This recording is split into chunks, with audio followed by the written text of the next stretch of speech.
नमस्कार। आप सभी को दुर्गा पूजा की ढेर सारी शुभकामनाएं। ये पर्व हमें सिखाता है कि अधर्म का नाश हो और असत्य की जीत हो।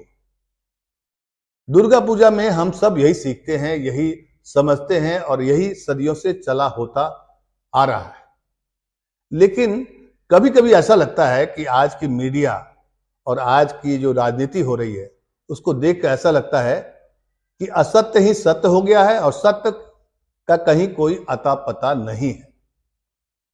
अब आप एक फोटो देखिए स्क्रीन पर। इसमें मीडिया पूछ रहा है, एक बड़ा चैनल आज तक नाम है उसका, वो पूछ रहा है कि किस पाइप से भर रही है बाल्टी। मतलब आपको बताना है कि बाल्टी किस पाइप से जल्दी भर जाएगी। मतलब मीडिया पानी और बाल्टी की कहानी बता रहा है। बताना चाहिए था उसको देश की हालत, दशा और दिशा, और वो बता रहा है कि किस पाइप से भर रही है बाल्टी। बताइए, इसे असत्य कहेंगे या सत्य कहेंगे या क्या कहेंगे, या अमृतकाल की पत्रकारिता कहेंगे। एक और फोटो आपको दिखाता हूं। ये फोटो जा देखिए। ये जो फोटो है ये महाशय ठग है, अभी हाल ही में पकड़े गए हैं। पीएमओ के नाम पर ठगी करते हैं, कर रहे थे। भाई साहब, पुलिस ने तो आज पकड़ा है, लेकिन मीडिया में ये भाई साहब अपना इंटरव्यू भी देते हैं। और आश्चर्य की बात है कि मीडिया के लोग भी बिना कुछ जाने पहचाने, बिना कुछ परखे, इन महाशय को बाकायदा स्टूडियो में बुलाते हैं। एक कार्यक्रम का नाम है उनके, वो चैनल है लल्लन टॉप, और उसका एक कार्यक्रम है बैठकी। उसमें वो इंटरव्यू दे रहे हैं कि कैसे हमने प्रधानमंत्री नरेंद्र मोदी के से सीखा और देश के लिए क्या क्या नहीं किया। आप अगर वो इंटरव्यू देखेंगे लल्लन टॉप पर तो आपको समझ में नहीं आएगा कि ये व्यक्ति ठग है। जी हाँ, ठग है। उसको पकड़ लिया गया है, वो गिरफ्तार हो गया है। ठग बैठ रहे हैं टीवी चैनल पर, यानी कि बड़े बड़े चैनलों के दफ्तर जा रहे हैं, घूम रहे हैं, उनको बाकायदा इज्जत दी जा रही है। और पता नहीं उनके इंटरव्यू से लाखों लोग जो जो जो सुने होंगे उन पर क्या असर हुआ होगा। कहने का मतलब ये हुआ कि सत्य क्या है, असत्य क्या है, अगर आप इसे ढूंढना चाहेंगे, परखना चाहेंगे, जांचना चाहेंगे तो बड़ा मुश्किल काम है आज की तारीख में। क्योंकि हम बात कर रहे थे दुर्गा पूजा के बारे में, असत्य और सत्य के बारे में, लेकिन यहां तो उल्टा ही चल रहा है। इसे आप अमृतकाल की पत्रकारिता कहिए या घोर कलयुग कहिए, कि जिसका जो काम है वो कर ही नहीं रहा है। मीडिया का काम था जन सरोकार की खबर दिखाना, कहां क्या चल रहा है। अभी कांग्रेस ने आरोप लगाया है कि बीजेपी के जो ट्रांसपोर्ट मिनिस्टर हैं उन्होंने सरेआम वोटर्स को, मतदाताओं को लुभाने के लिए मतलब कि पैसे देने की पेशकश की है, जिसके आधार पर उन्होंने उसके खिलाफ में केस दर्ज किया गया है। ये खबर आप अगर ढूंढना चाहेंगे तो आपको खबर नहीं मिलेगी। ये खबर नहीं मिलेगी। मिलेगी क्या? किस नल से बाल्टी में पानी भरा जा रहा है, और ठग महाशय बैठेंगे स्टूडियो में, तो क्या होगा मीडिया का हाल। ऐसी ढेर सारी खबरें हैं। हम बारी बारी से कभी कभार आपको बताते हैं कि चल क्या रहा है देश में और हो क्या रहा है। अब समझिए कि कल हिंडनबर्ग के बारे में, हिंडनबर्ग जो खुलासा किया था कि 9 महीने में अडानी ग्रुप का 85% शेयर वैल्यू खत्म हो जाएगा, उसका जो वैल्यूएशन है वो कम हो जाएगा, वो सच साबित हुआ है। इस पर कहीं कोई चर्चा नहीं हो रही है।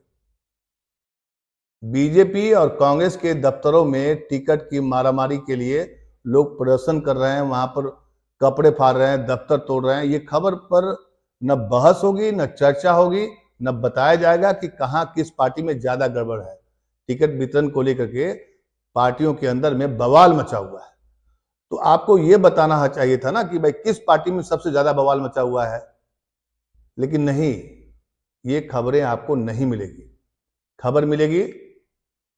अब एक और खबर है, मिजोरम के मुख्यमंत्री ने साफ साफ कहा है कि वे प्रधानमंत्री के साथ में मंच साझा नहीं करेंगे।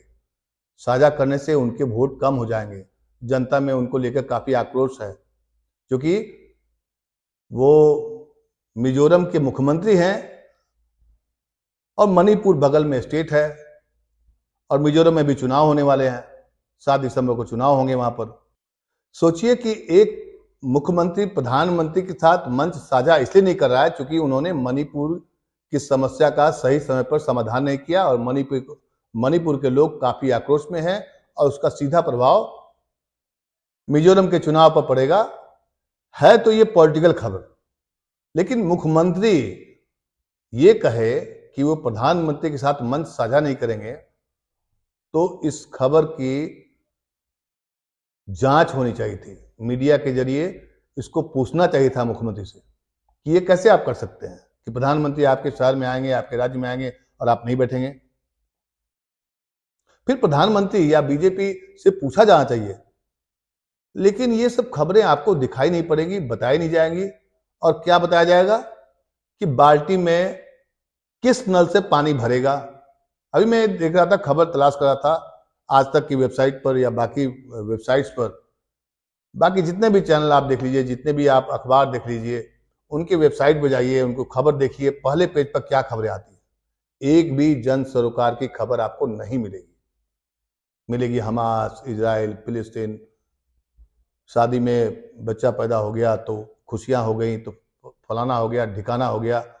ऐसी ऐसी खबरें जो आपके और हमारे जीवन से कोई ताल्लुक नहीं रखता है, वो खबरें आपको चैनलों पर, उनके वेबसाइट्स पर, उनके यूट्यूब चैनल पर आपको भरपूर मात्रा में दिखाई देगी। और आज दुर्गा पूजा का दिन है, और हम लोग सब लोग ये मानते हैं, एक तरह से जब आराधना करते हैं माता दुर्गा का, तो यही कहते हैं कि असत्य पर सत्य की विजय हो। मतलब जो गलत हो रहा है उसका खात्मा हो, उसका विनाश हो। रावण का दहन भी इसीलिए किया जाता है क्योंकि वो अधर्मी था, वो उसने गलत काम किया था, सीता माता का अपहरण किया था।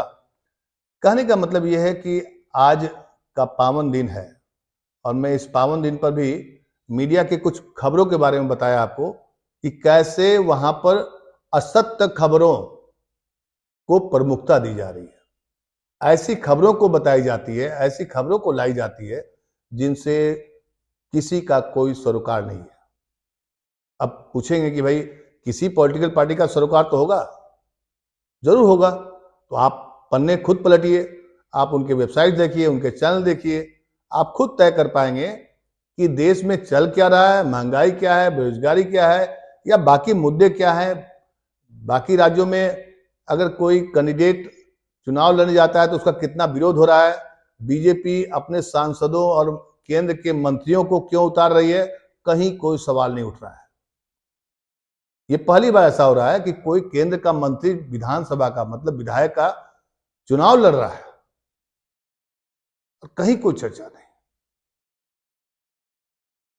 ये दुर्भाग्य है, क्योंकि हम मीडिया के आदमी हैं, मीडिया के में काम किया है।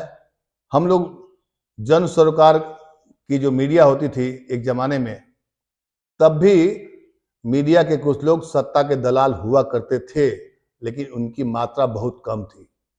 आज क्या है, मतलब कहते हैं ना कि पूरे बाल्टी में ही भांग मिला हुआ है, आप कैसे अलग करेंगे।